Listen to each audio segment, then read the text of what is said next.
Kembali lagi di Yusan Academy. Salah satu cara untuk memperingan pekerjaan dari database adalah dengan menerapkan caching. Karena dengan adanya caching ini, maka sistem tidak akan langsung membaca ke database setiap kali ada request. Tapi dia akan mengecek dulu apakah ada cache. Jika ada cache-nya, maka dia akan langsung mengembalikan cache tersebut yang nilainya sama dengan yang ada di database. Di sini kami memilih Redis untuk menerapkan caching ini dengan berbagai macam kelebihannya. Dan tentunya ada kekurangan juga. Silahkan kalian baca di artikel internet terdekat. Dalam kasus ini kita akan menggunakan Node.js yang dia akan fetch dari sebuah dummy data. Yuk, mari kita lanjutkan. Sebelum masuk ke code-nya, di sini saya akan jelaskan dulu bagaimana alur untuk caching ini. Di sini saya menggunakan sequence diagram.org. Ada 3 aktor yang berlaku di sini. Pertama ada web atau app, kemudian ada Redis sendiri untuk caching dan DB sebagai sumber datanya. Yang pertama adalah web, kemudian dia melakukan sebuah fetch data. Nah di sini dia akan cek apakah tersedia cache available. Untuk kemudian dari Redis tersebut akan menginformasikan apakah ada cache atau tidak.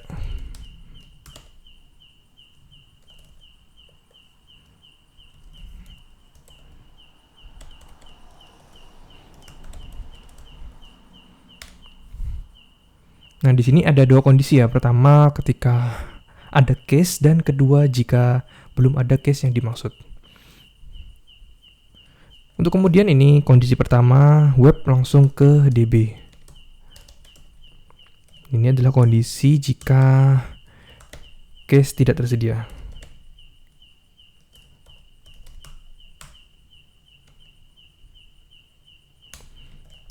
Dan kemudian jika cache tersedia, maka akan langsung dikembalikan sebagai respon. Sesimpel itu. Oh ya, sorry, sebenarnya di sini ada yang kurang ya. Karena cache tidak tersedia, berarti ini get data dari DB, untuk kemudian dari DB dikembalikan ke web. As data. Nah, ketika DB mengembalikan ke web ini, dari web juga sekalian akan ini ke Redis untuk save data as cache. Nah, jadi ketika dia akan kembali fetch data lagi, tidak akan mengambil dari DB tapi dari cache yang sudah ada di Redis. Di sini kami sudah menyiapkan sampel code yang dibangun dengan Node.js dan menggunakan dummy data itu untuk simulasi ketika request dari DB. Untuk link GitHub-nya bisa kalian temukan di deskripsi. Kita coba run dulu dengan npm run start. Sudah jalan di port 2020. Di sini menyediakan satu endpoint yaitu /fetch. Nah, kita coba eksekusi. Request menggunakan curl saja, curl localhost port 2020/fetch. Yap. Berikut adalah sampel responnya yang akan kita caching dengan Redis. Nah, untuk mengecek apakah data ini dia ambil dari database atau Redis, di sini kami juga sudah menyiapkan sebuah log ya. Jika diambil dari database, dia akan menampilkan log success fetch from database. Tapi jika dari Redis, kita nanti akan buat success fetch from Redis. Untuk persiapan kedua, tentunya Redis-nya sendiri. Kalian bisa install di lokal ataupun menggunakan third party gratis seperti Redis Lab. Saya juga sering menggunakan Redis Lab, tapi untuk development saja. Karena dengan ini kita tidak perlu menginstal Redis lagi di lokal. Cukup ambil koneksinya, authentication, host, dan lain sebagainya, maka tinggal pakai. Setelah semua yang dibutuhkan tersedia, berikutnya di sini kita akan buat modul untuk Redis-nya. Nanti akan ada 3 pembagian ya, yaitu untuk get case dengan argumen key, kemudian set case dengan argumen key dan value, dan delete case dengan argumen key saja. Untuk lebih jelasnya, mari kita langsung start saja. Nah, untuk modul Redis-nya di sini saya meletakkan pada src modus dan ada file redis.js. Sebelumnya sudah saya install menggunakan npm install Redis. Selanjutnya kita panggil dependensinya untuk dikoneksikan.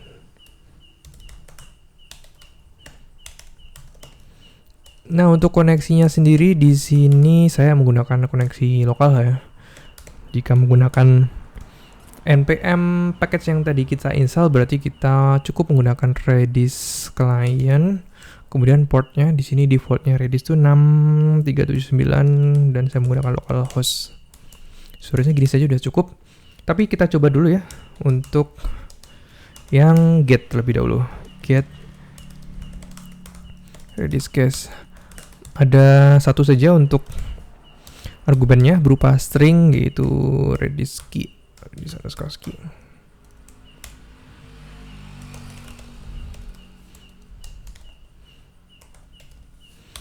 Nah, kita coba di sini. Untuk mempermudah, di sini kita convert saja menjadi promise agar nanti bisa dipanggil menggunakan async await. Resolve dan reject nih, resolve aja lah.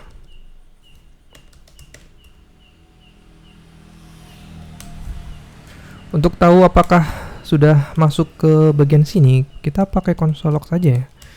Dengan detailnya Redis get, kemudian key-nya Redis _key. Di sini rediscon.get, kemudian Redis key-nya, dan ada callback berupa error dan reply. Defaultnya error ini 0 ya. Jika terisi ya berarti ada masalah dengan koneksi Redis-nya. Untuk itu kita kondisionalkan saja console error jika ada error ya. Berarti ada masalah di Redis koneksi. Where rediscon error. Dan else-nya kita langsung resolve reply, defaultnya 0, jadi di sini saya kembalikan dalam bentuk objek saja. Ya, seperti ini. Sepertinya agar bagus dan aman console log success Redis get-nya, kita geser ke bawah sini. Tambah else saja biar aman. Seperti ini. Wait, sorry, chat. Apa ya shortcutnya? Option. Dan ini dibungkus dengan bracket. Nah, sebelum lebih jauh kita coba tes koneksinya terlebih dahulu. Di file utamanya kita coba import Redis-nya dari yang barusan kita buat. Di modus, kemudian Redis. Kita coba dulu di sini. Wait, sebenarnya ada something. Where this client not found.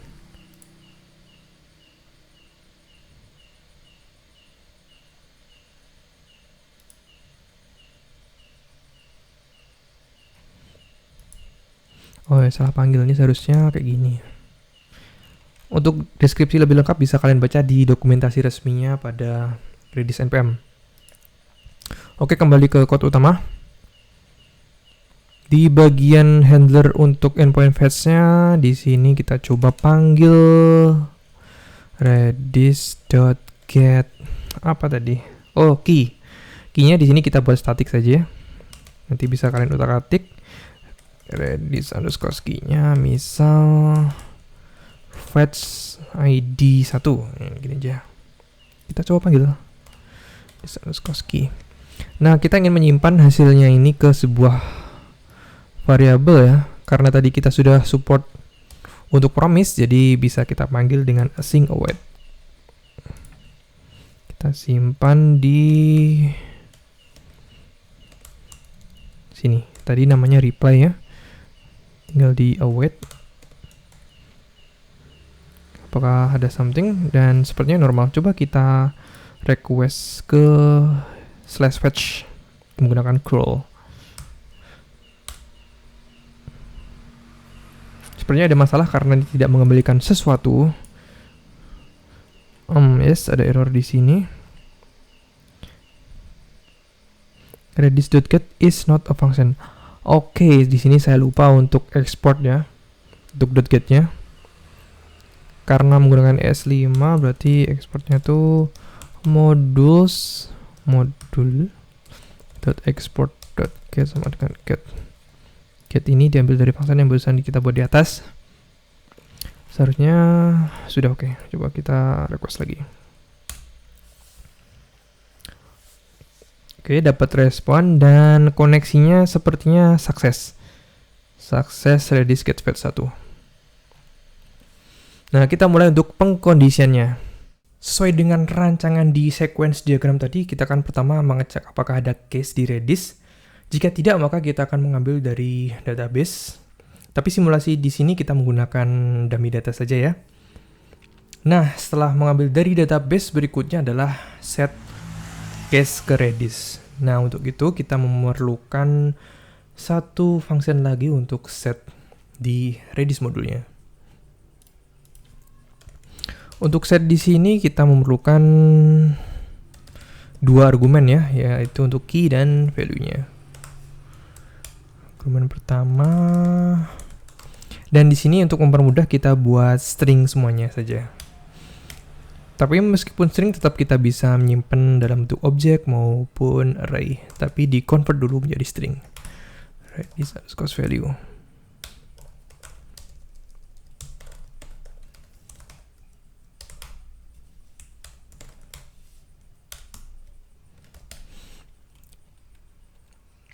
Di sini sepertinya kita tidak perlu men-convert menjadi promise ya, karena kita tidak memerlukan ini return datanya, karena cuma set saja. Untuk itu kita langsung return atau tidak juga nggak masalah sih. Redis-con set, ya gampangnya seperti ini. Redis key dan value. Jangan lupa untuk di konsol untuk menandai bahwa ini sudah tereksekusi. Konsolnya apa ya? Redis key, Redis value, sama success Redis set. Ya, gini aja sudah cukup. Untuk berikutnya tinggal kita export.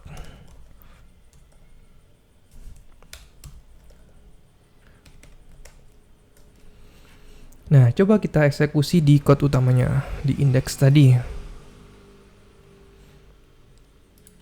Nah, ini kita asumsikan data dari DB, data from DB sama dengan objek ini ya.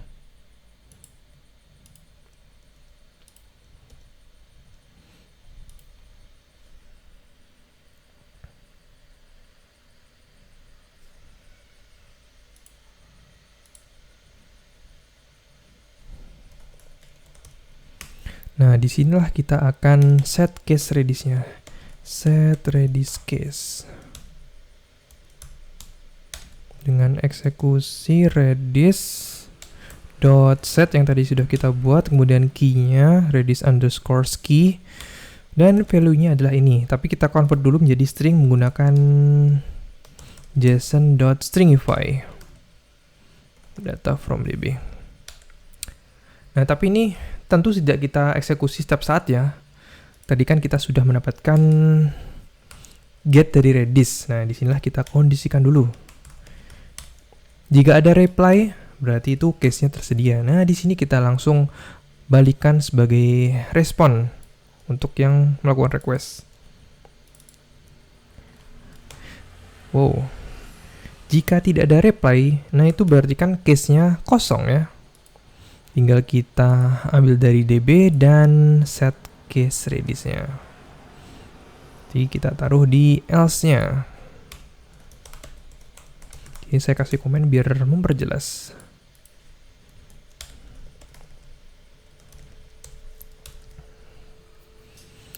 Oke, sesimpel ini untuk pengkondisian ya.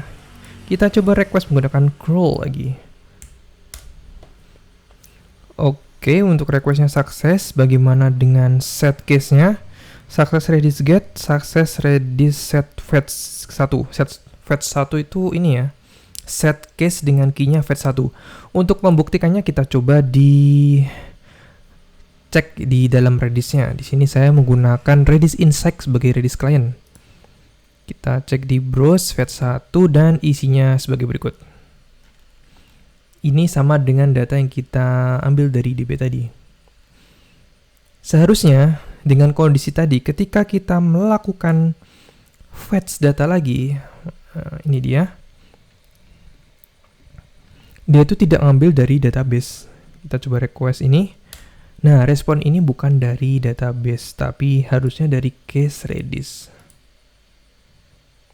Untuk membuktikannya, coba di sini kita komen yang bagian else ini. Ini seharusnya. Nah, seperti ini. Kita coba eksekusi lagi requestnya. Dan datanya masih sama. Ya, kurang lebih seperti inilah untuk caching menggunakan Redis. Dan masih ada satu lagi yang diperlukan, yaitu untuk kondisi ketika kita perlu clear cache, bisa auto, bisa manual. Tujuannya agar klien menerima data yang paling up to date ya. Jadi jangan sampai klien mendapatkan cache tapi ternyata bukan data yang sekarang. Nah, sekiranya cukup sekian ya untuk pembukaan membuat caching dengan Redis di Node.js. Masih banyak hal yang bisa kalian kembangkan dengan Redis ini karena masih banyak fitur plus lainnya yang belum saya sampaikan. Terima kasih atas perhatiannya dan sampai jumpa di video Yusen Academy berikutnya.